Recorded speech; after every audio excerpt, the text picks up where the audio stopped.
Daily 2 piece chicken ഉണ്ടെങ്കിൽ എൻ്റെ മകന് വേറെ ഒരു കറിയും വേണ്ട. അവൻ എന്ത് ഭക്ഷണവും കഴിച്ചോളും. പലപ്പോഴും അമ്മമാർ ഇങ്ങനെ അഭിമാനത്തോടെ പറയുന്നത് കേട്ടിട്ടുണ്ട്.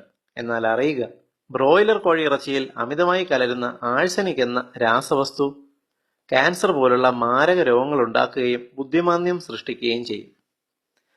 ജനിതകമാറ്റം വരുത്തിയ പച്ചക്കറികൾ കഴിച്ചാൽ വന്ധ്യത പോലുള്ള മാരക രോഗങ്ങൾ ഉണ്ടാകുമെന്ന് ഭയപ്പെടുന്നവർ അറിയുന്നുണ്ടോ?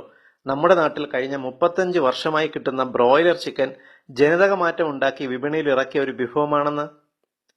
മനുഷ്യന് ഭക്ഷ്യ ആവശ്യങ്ങൾക്ക് വേണ്ടി രൂപമാറ്റം വരുത്തിയ ബ്രോയിലർ കോഴി ഒരു വർഷത്തിൽ ഏകദേശം 250ഓളം മുട്ടകളിടും. സാധാരണ കോഴികൾ ഒരു വർഷം പരമാവധി 50 മുട്ടകൾ ഇടുകയും 16 ആഴ്ചകൾ കൊണ്ട് 1 മുതൽ 1.5 കിലോ തൂക്കം വയ്ക്കുകയും ചെയ്യുമ്പോഴാണ് ബ്രോയിലർ കോഴികൾ 4 ആഴ്ചയിൽ 2 മുതൽ 3 കിലോഗ്രാം വരെ തൂക്കം വയ്ക്കുന്നത്. ഇവയ്ക്ക് ഓടുവാനോ നടക്കുവാനോ ഉള്ള കഴിവില്ല.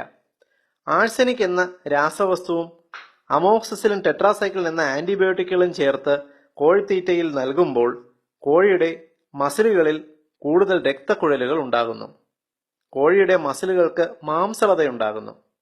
കോഴിയുടെ നെഞ്ച്, വയർ, കാലുകൾ എന്നീ ഭാഗങ്ങളിലെ മാംസത്തിന് വലിപ്പം വയ്ക്കുന്നു. നെഞ്ചിലെ മാംസം വലിപ്പം വയ്ക്കുന്നത് കൊണ്ടാണ് ബ്രോയിലർ കോഴികൾ നടക്കാതെ എപ്പോഴും ഒരിടത്ത് ഇരിക്കുന്നത്. 35 ദിവസമാകുമ്പോൾ ഈ കോഴികളുടെ വളർച്ച പൂർത്തിയാകും. സാധാരണ 25 മുതൽ 35 ദിവസത്തിൽ ഇവയെ മാംസത്തിനു വേണ്ടി കൊല്ലുകയാണ് പതിവ്.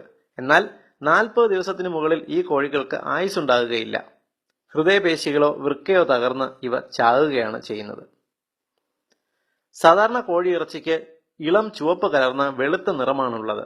എന്നാൽ ആഴ്സനിക് ആന്റിബയോട്ടിക് സംയുക്തങ്ങൾ കഴിച്ചു വളരുന്ന ബ്രോയിലർ ഇറച്ചിക്ക് പിങ്ക് കളറായിരിക്കും.